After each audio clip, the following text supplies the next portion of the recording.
Chu Feng dikelilingi oleh guntur. Dia secara langsung menggunakan 3 metode pola guntur, baju besi guntur, dan sayap guntur untuk meningkatkan budidayanya. Tapi tingkat budidaya Chu Feng yang sebenarnya adalah setengah dewa kelas 8. Dan orang itu adalah manusia setengah dewa kelas 9. Bahkan jika Chu Feng dipromosikan ke 3 level dan dia hanya dipromosikan ke 2 level, kekuatan tempur mereka akan tetap sama. Tapi saat ini, orang itu sedang diinjak oleh Chu Feng. Inilah perbedaan kekuatan tempurnya. Selain itu, Chu Feng turun dan melepas topi bambu di kepalanya, memperlihatkan penampilan aslinya.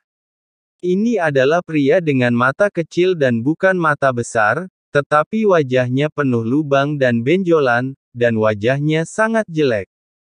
Mereka yang mengetahui dia juga seorang junior, tetapi mereka yang tidak mengetahuinya mengira dia sudah agak tua.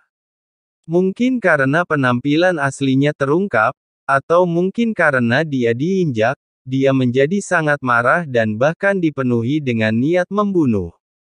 Bajingan, jika kamu berani menghinaku, aku akan memotongmu menjadi beberapa bagian. Dia meraung dan mencoba mendorong dirinya sendiri, tetapi dengan sedikit kekuatan, Chu Feng mendorong kepala yang baru saja dia angkat lebih dalam. Kesenjangan antara keduanya terlalu besar.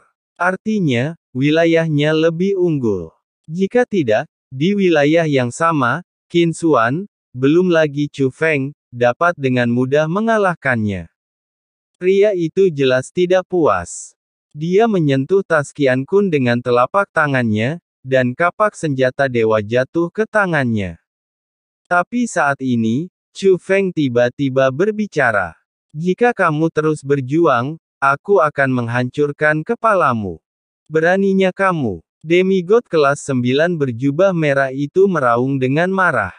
Dia memiliki status yang sangat menyendiri, dan jika Chu Feng memprovokasi dia, dia pasti akan mati. Dibandingkan dengan gertakannya, Chu Feng hanya berbisik, coba saja. Tapi seiring dengan kata-kata ini, niat membunuh Chu Feng mengalir keluar. Niat membunuh itu begitu dingin dan menusuk tulang sehingga tidak ada yang berani meragukannya. Setelah merasakan niat membunuh ini, semua ras kuno yang hadir tidak berani bertindak gegabah, dan mata mereka menjadi ketakutan, termasuk 2 pria berjubah merah lainnya. Adapun demigod kelas 9 yang diinjak-injak, tidak hanya tidak berani bergerak, dia juga menutup mulutnya. Tapi dia memasukkan kembali senjata suci yang telah diekstraksi ke dalam tas Qian Kun, kurang dari BR lebih besar dari pengecut. Namun menurut Chu Feng, tindakannya menyerah adalah langkah yang bijaksana. Chu Feng telah mengatakan semuanya. Jika dia benar-benar berani terus berjuang, Chu Feng akan benar-benar membunuhnya. Tentu saja, ini jelas bukan Chu Feng yang menindas yang lemah. Tetapi pihak lain yang bersalah terlebih dahulu, dan menilai dari kinerja pihak lain. Bahkan jika Chu Feng tidak membela para pembudidaya seni bela diri kontemporer, selama mereka bertemu Chu Feng, mereka akan mengambil inisiatif untuk memprovokasi Chu Feng. Chu Feng telah melihat banyak orang seperti ini.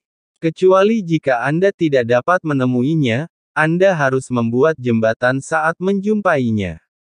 Tapi bagaimana Chu Feng bisa takut pada orang seperti itu? Jika dia tunduk pada kekuasaan, tidak akan ada Chu Feng hari ini. Oleh karena itu, Chu Feng mengalihkan perhatiannya ke orang lain dari ras kuno. Semuanya, kami tidak punya keluhan. Kamu yang memulai masalahnya dulu. Karena kamu telah menimbulkan masalah, saya harap kamu tidak takut. Kami bukan orang yang tidak masuk akal. Kami hanya akan memukulmu 2 kali lipat, dengan itu. Kata Chu Feng sambil tersenyum, seolah dia sedang bercanda. Tapi setelah kata-katanya jatuh, dia melambaikan lengan bajunya, dan lebih dari 100 sosok terpesona muncul.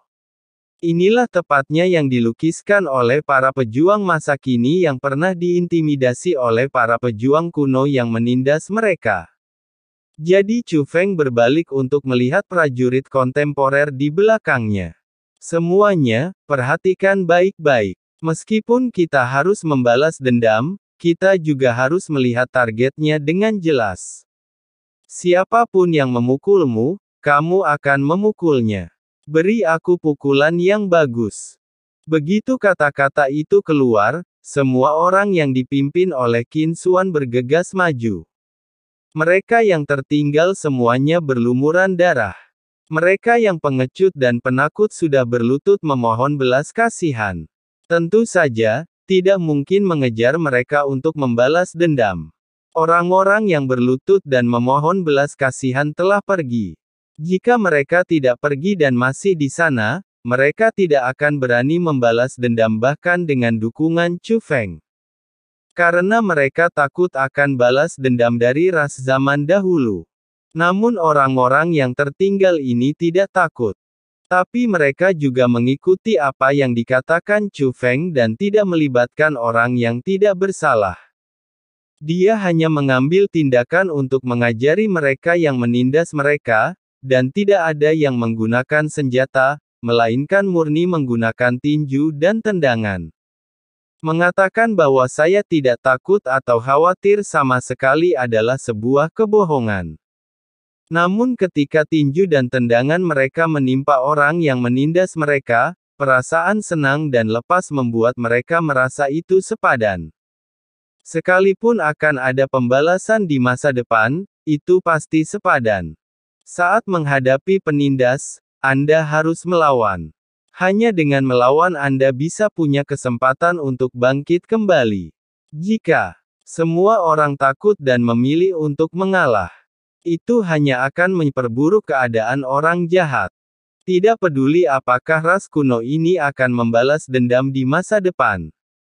Tapi setidaknya untuk saat ini, mereka hanya bisa meringkuk di tanah, memegang kepala di tangan dan memohon ampun sambil meratap dengan sedih. Arogansi dan sikap merendahkan sebelumnya telah hilang. Mereka juga manusia, dan mereka juga takut akan rasa sakit, dan bahkan lebih takut lagi akan kematian. Anggota ras kuno yang tidak menerima pembalasan mundur keluar alun-alun dan berkumpul bersama. Mereka terlalu malu untuk melihatnya, karena takut terlibat. Namun tanpa kecuali, mereka semua memiliki hati yang rumit. Di sisi lain, ia merasa beruntung karena belum pernah menindas para penggarap seni bela diri masa kini sebelumnya. Pada saat yang sama, saya juga melihat sisi sengit dari para pejuang masa kini. Itu hanya dugaan saja, namun akan lebih mengagetkan jika melihatnya dengan mata kepala sendiri. Setidaknya mereka sudah mengetahui bahwa para penggarap pencaksilat masa kini bukanlah sekumpulan kesemek yang lembut. Sementara para pejuang masa kini membalas dendam, Chu Feng juga tidak diam. Dia mengatur formasi retakan, yang dia pahami dari pemandangan langit berbintang sebelumnya. Setelah formasi retakan diaktifkan, itu menyelimuti seluruh alun-alun dan penghalang di semua pilar batu runtuh pada saat yang bersamaan. Sebanyak 18 token kosong jatuh ke telapak tangan Chu Feng. Di saat yang sama, pintu penghalang dalam yang awalnya tertutup juga terbuka. Melihat pemandangan ini, orang-orang dari ras kuno menjadi semakin putus asa, dan bahkan suara ratapan menjadi jauh lebih kecil dan tidak terlalu intens. Lebih besar dari bukannya saya tidak punya tenaga untuk berteriak, tapi saya tidak berani berteriak lagi. Pecahnya formasi oleh Chu Feng sepertinya tidak ada hubungannya dengan mereka. Tapi menghancurkan formasi dengan begitu mudah membuat mereka melihat kesenjangan sebenarnya antara mereka dan Chu Feng. Ini jauh lebih mengejutkan dibandingkan saat Chu Feng dengan mudah mengalahkan pria berbaju merah. Jika mereka berpikir sebelumnya bahwa sialnya mereka meringkuk di tanah dan dikalahkan oleh pejuang masa kini yang mereka anggap remeh. Saat ini, beberapa dari mereka sudah merasa bahwa balas dendam seperti itu mungkin merupakan berkah besar bagi mereka. Kekuatan Chu Feng lebih dari sekedar perbedaan kekuatan tempur. Ini adalah keberadaan yang menakutkan di tempat yang tidak terlihat. Melihat pintu menuju kedalaman terbuka, para penggarap seni bela diri kontemporer juga berhenti satu demi satu. Menikmati, sangat menyenangkan. Terima kasih banyak, Tuan Muda Chu Feng. Pada saat ini, transmisi rahasia seperti itu masuk ke telinga Chu Feng satu demi satu. Mereka semua tahu bahwa jika bukan karena Chu Feng, mereka tidak akan sebahagia saat ini. Chu Feng tidak menanggapi satu persatu, tetapi tersenyum tipis. Dia memilih untuk membantu terutama karena Qin Xuan juga dipukuli. Jadi membantu orang-orang ini hanya bersifat insidental. Chu Feng bahkan sudah menebaknya sebelumnya. Apakah mereka tidak berani mengambil tindakan karena takut akan pembalasan? Jika itu yang terjadi, itu akan membosankan. Ini juga alasan mengapa Chu Feng hanya menundukkan dewa kelas 9 terkuat di antara ras kuno dan tidak secara langsung memberi pelajaran kepada semua orang. Chu Feng hanya ingin mereka mengambil tindakan sendiri. Jika mereka berani mengambil tindakan, mereka dapat mengambil tindakan. Jika mereka tidak berani mengambil tindakan, tidak ada yang akan mengambil tindakan untuk mereka. Berdasarkan perilaku buang air kecil di masa lalu, beberapa orang pasti ketakutan. Tapi kali ini, tidak ada yang mundur. Mereka yang berteriak balas dendam semuanya mengambil tindakan. Ini mengejutkan Chu Feng dan cukup memuaskan. Jika terjadi perang antara zaman sekarang dan zaman dahulu, di kalangan pejuang masa kini, kita membutuhkan lebih banyak orang seperti ini.